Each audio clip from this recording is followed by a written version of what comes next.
Welcome to ఏం జరుగుతోంది. నా పేరు కోపల్ల ఫణికుమార్, తెలంగాణ ఫెడరల్ నుంచి. రాష్ట్రంలో ఒక కీలకమైనటువంటి పరిణామం చోటు చేసుకుంది. అదేమిటంటే 2 పథకాలు బ్రేక్ పడింది.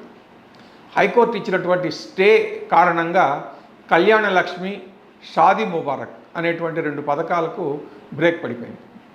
ఎందుకు బ్రేక్ పడింది అంటే, ఒక లాయర్ విజయ్ గోపాల్ అనేటువంటి లాయరు ఈ పథకాల అమలుపై ప్రభుత్వం మీద కోర్టులో కేసు వేశారు. ఎందుకు కేసు వేశారు అంటే, చట్ట ప్రకారం ఈ కేసులు అమలయ్యేందుకు లేదని, ఎందుకంటే ఈ పథకాల అమలుకు చట్టం ఎక్కడ చేయలేదని, కాబట్టి అధికారులు అంటే అధికార వ్యవస్థ ఉన్నతాధికారులు తమంతట తాముగా పథకాలను అమలు చేసే అవకాశమే లేదని, ప్రభుత్వం నియమ నిబంధనలను ఉల్లంఘించిందని, దీనికి బడ్జెట్ అలొకేషన్ కూడా లేదని, కాబట్టి ఈ పథకాల అమలు చట్టవిరుద్ధము అని లాయర్ వేసిన కేసుతో కోర్టు కూడా ఏకీభవించింది. అందుకని పథకాల అమలుకు 4 వారాలు స్టే ఇస్తూ సెప్టెంబర్ 9వ తేదీకి తదుపరి విచారణను వాయిదా వేసింది.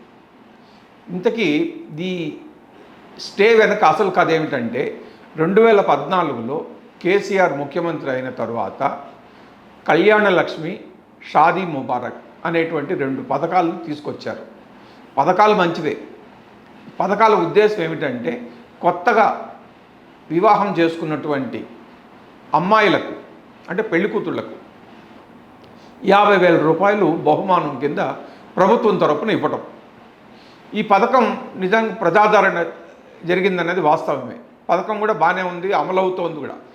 గడిచిన 12 సంవత్సరాలలో సుమారుగా 14,30,000 మందికి ఈ పథకం అమలైంది. ఇందుకోసమని ప్రభుత్వం సుమారుగా 12,600 కోట్ల రూపాయలు ఖర్చు కూడా చేసింది. పథకం అమలులో పెద్దగా ఎక్కడ ఆరోపణలు కూడా ఏమీ లేవు. దీనివల్ల 2023 డిసెంబర్లో అధికారంలోకి వచ్చిన కాంగ్రెసు ఈ పథకాన్ని మరో మెట్టు పైకి తీసుకెళ్ళింది. ఎలాగంటే, కేసీఆర్ ప్రభుత్వంలో కొత్తగా పెళ్లి చేసుకున్నటువంటి అమ్మాయిలకు 50,000 రూపాయలు ఇస్తే, రేవంత్ రెడ్డి దానికి మరొక 50,116 రూపాయలు జత చేశారు. అంటే 2023 డిసెంబర్ తర్వాత నుంచి ఈ పథకం లబ్ధిదారులు 1,116 రూపాయలు అందుకుంటున్నారు.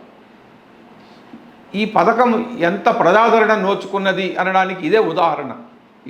ఎలాగా, కేసీఆర్ 50,000 రూపాయలే ఇస్తే రేవంత్ రెడ్డి దానికి మరొక 50,116 రూపాయల జత చేసి 1,116 రూపాయలు ఇస్తున్నారు. కాబట్టి పథకం అమలు బాగానే జరుగుతోందనేది అందరికీ అర్థమవుతోంది. అయితే ఇక్కడ ఒక చిన్న ట్విస్ట్ ఏమిటంటే, ఈ పథకానికి చట్టబద్ధత లేదు. అదే విషయాన్ని లాయర్ కోర్టులో చెప్పారు. మామూలుగా జరగాల్సింది ఏమిటి, ఏదైనా ఒక పథకం అమలు చేయాలి అంటే దానికి అసెంబ్లీలో చర్చ జరుపుతారు, సభ్యులు అందరి అభిప్రాయాలు తీసుకుంటారు, అవసరమైతే ఓటింగ్ పెడతారు, లేదా ఏకగ్రీవ తీర్మానం అయినా పర్వాలేదు. అలాగ చట్టం చేసి దానిని గవర్నర్ దగ్గరికి పంపిస్తారు. గవర్నరు ఈ పథకం సాధ్యాసాధ్యాలు, బడ్జెట్ కేటాయింపులు వీటన్నిటిని చూసుకుని, అవసరమైన సలహాలు ఏదైనా ఉంటే న్యాయ నిపుణుల దగ్గర నుంచి తీసుకుని దానికి ఆమోదం తెలుపుతారు. లేదా ఏదైనా సందేహాలు ఉంటే మళ్ళీ ఫైల్ని తిప్పి ప్రభుత్వానికి పంపుతారు. ప్రభుత్వం క్లారిఫికేషన్ ఇస్తుంది, సంతకం పెడతారు, ఆమోదిస్తారు. ఆ తర్వాత అది చట్టం రూపంలో అమలవుతుంది. దానికి ప్రభుత్వం జీవో కూడా ఇస్తుంది. అయితే ఇక్కడ ఏం జరుగుతోంది, ఇటువంటివి ఏవీ జరగలేదు. కేసీఆర్ అనుకున్నారు, ప్రభుత్వం అమల్లోకి తీసుకొచ్చేసింది.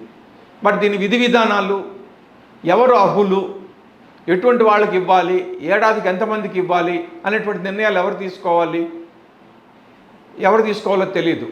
మరి కేసీఆరే తీసుకున్నారా, లేకపోతే ఉన్నతాధికారులే ఆ నిర్ణయాలన్నీ తీసుకున్నారా అనేది విషయంలో ఎక్కడ క్లారిటీ లేదు.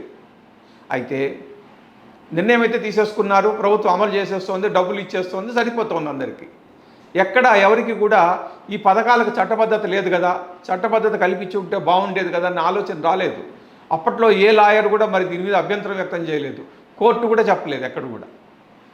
ఇప్పుడు సడన్గా ఆ లాయర్ కోర్టులో కేసేయడంతో ఈ విషయాలన్నీ కూడా ఇప్పుడు తవ్వుతున్న కొద్దీ బయటపడుతున్నాయి.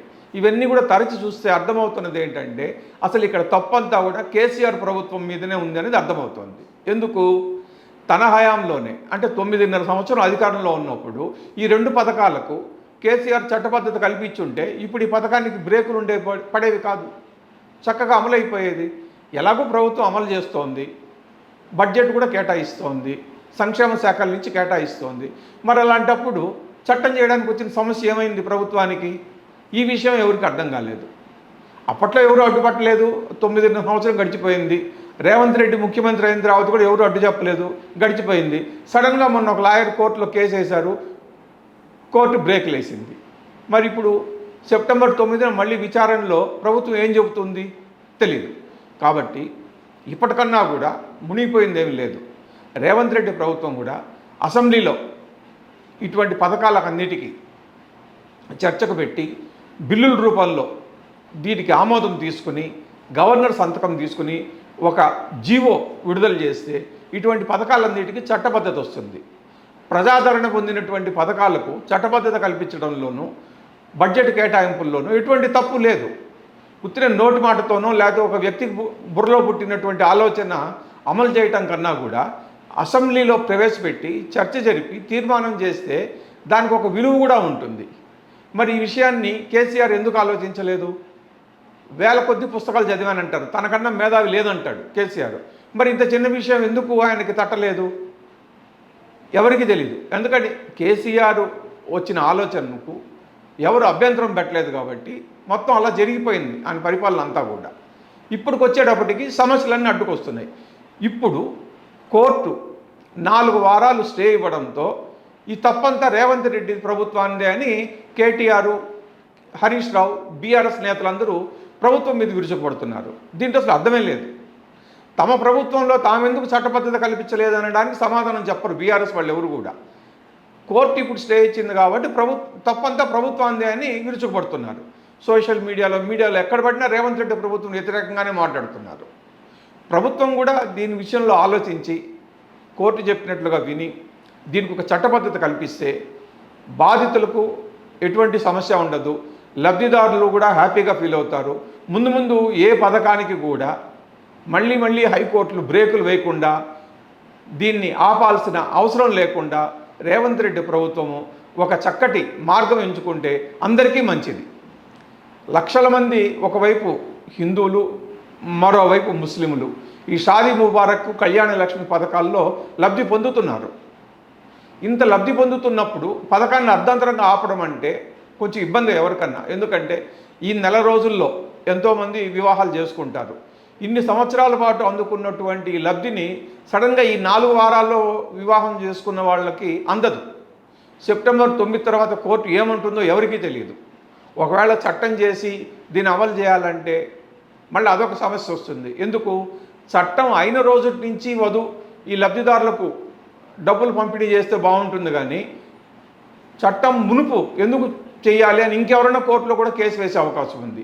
మరి ఈ మధ్యలో వివాహాలు చేసుకున్నటువంటి కొత్త పెళ్లి కూతుళ్లకు ఏమవుతుంది పరిస్థితి? వాళ్ళకి ప్రభుత్వం నుంచి బహుమానంగా ఈ డబ్బులు రాదు. కాబట్టి వీలైనంత తొందరగా రేవంత్ రెడ్డి ప్రభుత్వము కోర్టు సూచనలు పాటించి అసెంబ్లీ ద్వారా దీనికి ఒక చట్టరూపం కల్పిస్తే అందరికీ మంచిది. Thank you.